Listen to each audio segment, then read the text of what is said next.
Mehmet Şimşek dedi ki düşündüm bir yol buldum dedi. Neymiş o yol? Biz de merakla bekliyorken birdenbire o mucizevi, hiçbir kimsenin aklına gelmemiş ve hiçbir zaman bize uygulamamış bir yöntemi gündeme sokarak bize de sokmuş. O oldu. Neymiş o? Vergiler tabana yayılacak. Vergiler tabana yayılacak.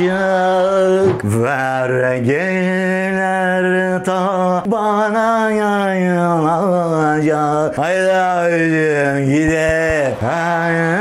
Evet, işte kafalar bu hale geldi. Niye geldi? Demin de söylediğim gibi kimseden ses çıkmıyor. Bazen de diyorum ki ya arkadaşlar, yaz ayı, eyyam-ı bahur zamanları, Afrika sıcakları zamanlarında pencerelerimizi açıyoruz. Hiç olmazsa biraz hava girsin falan diye. O sırada da belediyeler sineklerden insanları, sivrisineklerden insanları korumak için gaza buluyorlar ya mahalleyi falan. Acaba o gaz diyorum